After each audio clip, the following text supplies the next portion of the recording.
हाय, hello, नमस्कार. मी दीपाली. दीपालीज रेसिपीमध्ये तुमचं खूप मनःपूर्वक स्वागत आहे. आजची रेसिपी आहे मोतीचूर लाडू.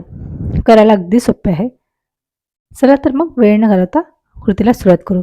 इथे एका बाउलमध्ये 1 कप बेसन घेतलं आहे आणि थोडं-थोडं पाणी ॲड करत आपल्याला हे बॅटर पातळ असं बॅटर आपल्याला बनवायचं आहे.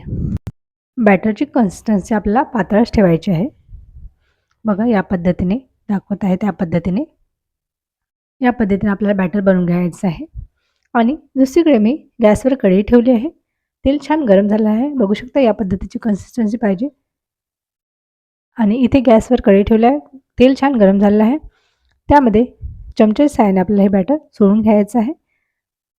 छान या पद्धतीने हे सोडून घ्यायचं आहे आणि थोडासा कलर चेंज होईपर्यंत आपल्याला इथे तळून घ्यायचं आहे. बघा या पद्धतीने हलकासा रंग चेंज होईपर्यंत आपल्याला हे तळून घ्यायचं आहे. याच पद्धतीने आपल्याला हे तळून घ्यायचं आहे आणि हे थोडंसं रंग चेंज झाल्यानंतर आपल्याला हे काढून घ्यायचं आहे. एका प्लेटमध्ये काढून घ्यायचं आहे. संपूर्ण बॅटर आपल्याला या पद्धतीने तळून घ्यायचं आहे आणि या पद्धतीने काढून घ्यायचं आहे.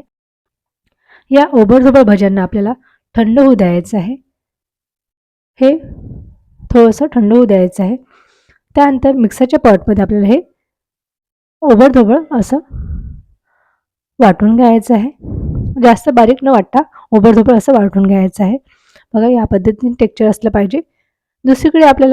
दुसरीकडे गॅसवर कढई ठेवायची आहे. अर्धी वाटी आपल्याला साखर घ्यायची आहे. अर्धा वाटी आपल्या इथे पाणी घ्यायचं आहे आणि आपलं हे मिश्रण आपल्याला हा पाक करून घ्यायचा आहे.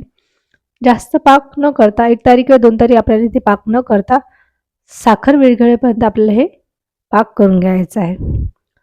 साखर छान विरघळली पाहिजे तर आपला पाक रेडी आहे. बघा या पद्धतीने साखर संपूर्ण विरघळलेली आहे. आता लगेचच आपल्या इथे मोतीचूरला छान रंग येण्यासाठी आपल्याला इथे एक पिंच आपल्याला खाण्याचा कलर टाकून घ्यायचा आहे. इथे रेड कलरचा खाण्याचा रंग वापरलेला आहे. बघा या पद्धतीने हे थोडंसंच आपल्याला इथे फूड कलर टाकून घ्यायचा आहे.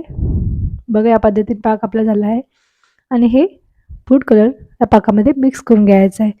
मोतीचूर लड्डूला खूप छान कलर येते आणि जे मिश्रण आपण मिक्सरच्या पॉटमध्ये वाटून घेतलं आहे ते यामध्ये टाकून घ्यायचं आहे आणि इथे टरबूजच्या बी पण टाकायचे आहे. अवेलेबल असेल तर टाका, अवेलेबल नसेल तर स्किप केली तर चालेल. गॅस इथे बंद करून घ्यायचा आहे आणि हे मिश्रण थोडं थंड होऊ द्यायचं आहे. थंड झाल्यानंतर आपल्याला याचे लगेचच लाडू वळून घ्यायचे आहे. बघा हे मिश्रण थंड झालेलं आहे. थोडासा गोळा घ्यायचा आहे आणि छान लाडू वळून घ्यायचे आहे. अगदी सहज हे लाडू वळले जातात. बघा या पद्धतीने लाडू वळून घ्यायचे आहे. करायला अगदी सोपी ही पद्धत आहे. एकदा नक्की ट्राय करा आणि गौरी गणपतीला हा प्रसाद नक्की एकदा ट्राय करा. रेसिपी आवडल्यास एक लाईक नक्की करा. चॅनलवर नवीन असेल तर चॅनलला सबस्क्राईब देखील करायला विसरू नका. याच पद्धतीने मी संपूर्ण लाडू करून घेत आहे. व्हिडिओला एक लाईक नक्की करा. चॅनलवर नवीन असेल तर चॅनलला सबस्क्राईब देखील करायला विसरू नका. भेटू पुन्हा अशाच नवनवीन रेसिपीसोबत. तोपर्यंत बाय बाय.